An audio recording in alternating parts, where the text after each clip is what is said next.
In nomine Patris, et Filii, et Spiritus Sancti. Amém.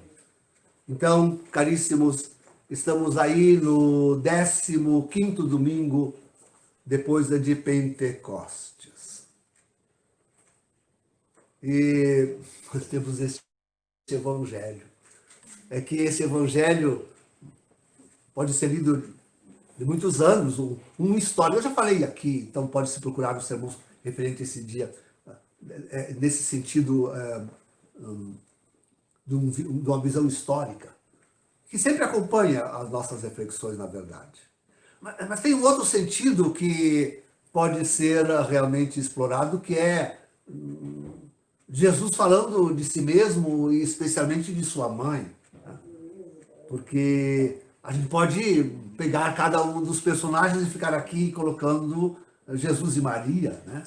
Ela como, vejam, os dados todos são os de Maria, viúva, filha de filho único, mãe de filho único, morto, e depois ressuscitado. Tudo se pode colocar. E tem um detalhezinho sobre Nossa Senhora aqui que impede que reflitamos um pouco. Acho que eu nunca disse isso, e talvez nunca tenha visto, senão agora quando li o Evangelho.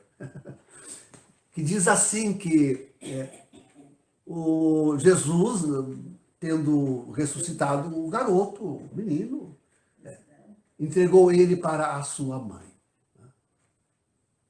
Isso é uma coisa séria, digo, pensando em Jesus e pensando em Jesus ressuscitado. Ele está entregue à sua mãe. O que significa isso para todos os tempos? O que significa isso para o nosso tempo? Quem quiser ir a Jesus, saiba que ele está entregue à sua mãe. Está entregue à sua mãe. Foi devolvido, está entregue à sua mãe. É sério? Belo, belíssimo. Belíssimo. Tremendamente lindo.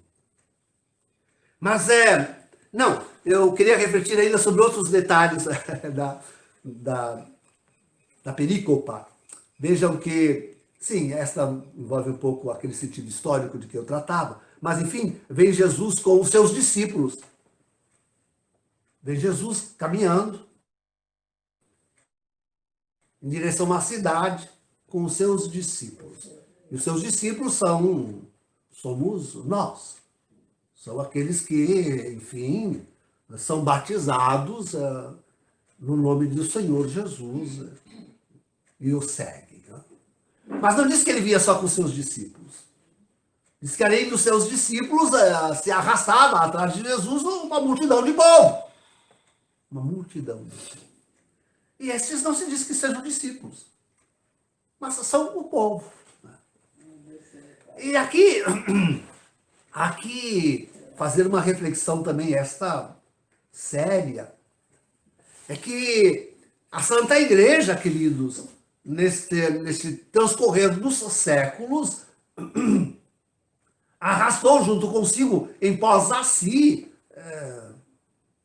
a multidão da humanidade. A Santa Igreja, queiram ou não, seja de que religião for, sempre teve uma grande influência em todos os sentidos, espiritual, social, político, moral, sobre todos os povos. Sobre todos os povos. Então é essa multidão de povo que, mesmo sem ser discípulos, está aí seguindo em pós Jesus. Tantos inconscientemente, nem sabem que, de fato, se deixam influenciar pela sua doutrina, pelo seu ensinamento. Outro aspecto interessante da epístola, da perícopa, diz que também a mulher, com seu morto, saía da cidade. Aliás, já tinha, um aspecto importante, já tinha saído da cidade, mas não só a mulher e o seu morto, senão que muita gente da cidade vinha com ela. Muita gente da cidade. E aqui importa pensar que é uma cidade que ainda não tinha sido visitada por Jesus. Não faz parte nem daqueles seus discípulos, e sequer daquele povo, daquela multidão de povo que até inconscientemente, mas de alguma forma, seguiam esta procissão histórica do Senhor. Né? É o povo da cidade, o povão deste mundão, a gente diria assim numa linguagem bem popular. Então, nos defrontamos também com esta gente. Eu falo de tudo isto para lembrar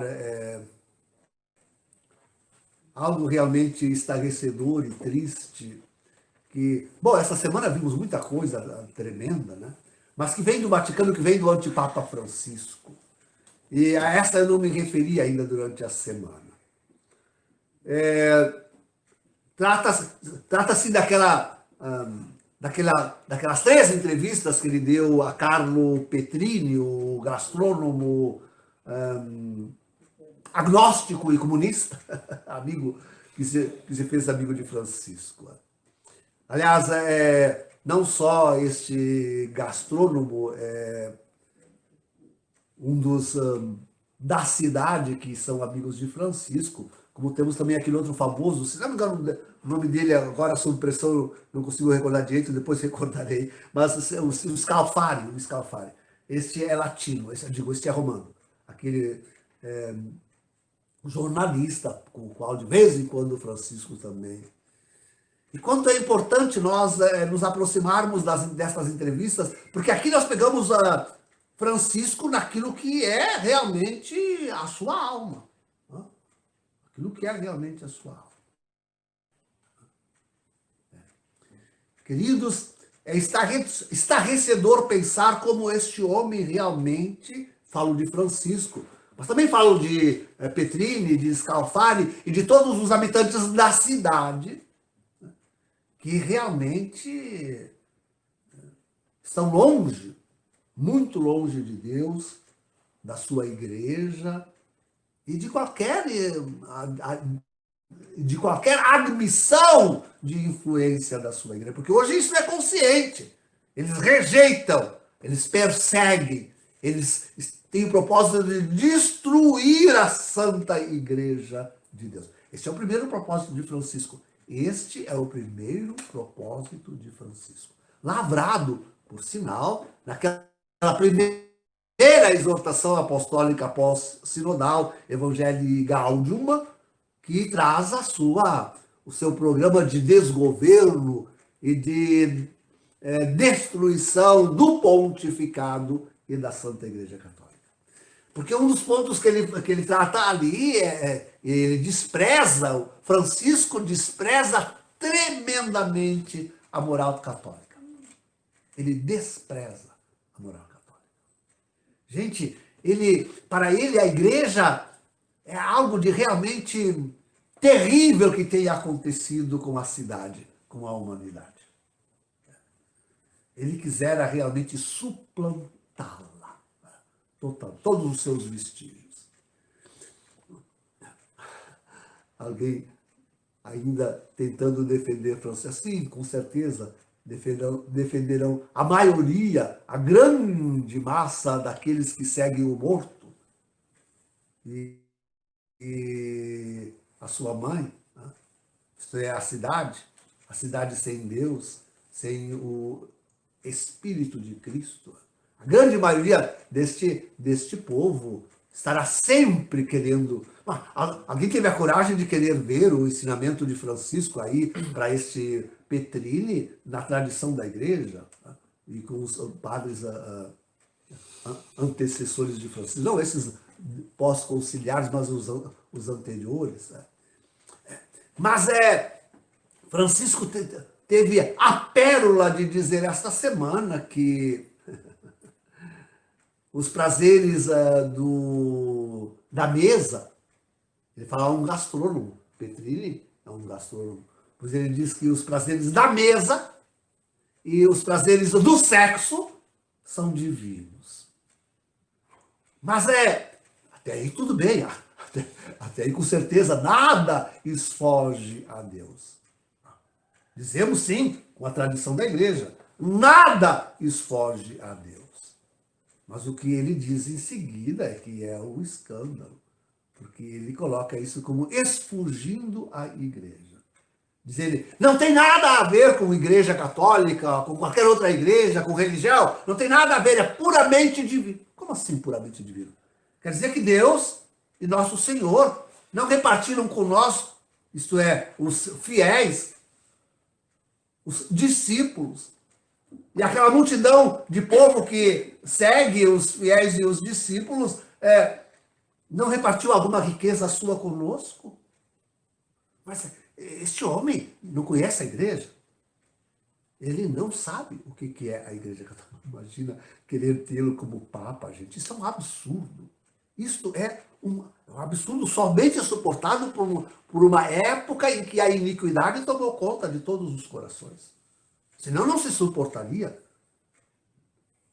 nem um ano, quanto mais 7. Com os grandes teólogos do nosso tempo apoiando.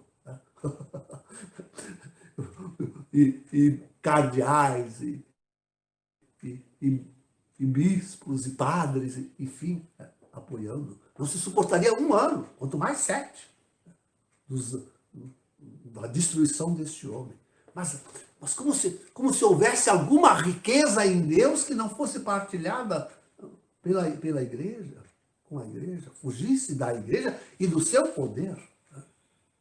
E como se Jesus, nosso Senhor, não tivesse colocado o jejum e toda a penitência cristã, católica, para justamente poder frear e disciplinar a gula. Vejam, queridos, na espiritualidade da igreja, os grandes homens espirituais, os grandes doutores de espiritualidade, sempre colocaram a gula como uma das primeiras portas de entrada de todos os vícios. Todos os vícios. A gula. Nem é a sexualidade, mas a gula. E aqui, Bergoglio escancara a porta para todos os vícios. Para todos os vícios. E mostra também a sua fraqueza pessoal, que é a sexual. Não sei o que tem esse homem, mas que a sua sexualidade não é cristã católica, com certeza não é. Porque a Santa Igreja sempre exaltou a virgindade, a continência. Nós temos esses dois grandes valores católicos, cristãos, a virgindade e a continência. E a partir do olhar, vejam, queridos, a partir do olhar sobre a sobreeminência da virgindade e da continência é que a igreja sabe apreciar até aquilo que é lícito no prazer sexual, belo, bom e divino no prazer sexual. É a partir da virgindade e da continência que a igreja sabe apreciar aquilo. Tá? Quer dizer, esse homem acaba realmente por abrir a... Mas nós temos visto isto. Nós não estamos visto isso na prática do mundo hoje. Não prega justamente a licenciedade em todos os prazeres do mundo moderno? Não prega a liberalização criminosa da sexualidade à modernidade? Que faz a nossa política, por exemplo, ou fazia no Brasil até então, com a pátria educadora? Que faz atualmente a ciência, a pseudociência, com esse negócio de... dessa liberdade sexual, como chama a teoria de gênero, a ideologia de gênero. Essa aqui é a verdade. E assim vai adiante Mas não estamos hoje sob um mundo que é absolutamente entregue aos prazeres da carne, aos prazeres deste mundo. Vejam a epístola da missa de hoje. Vejam a epístola da missa de hoje.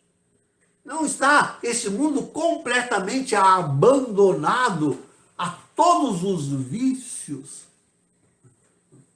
do consumo,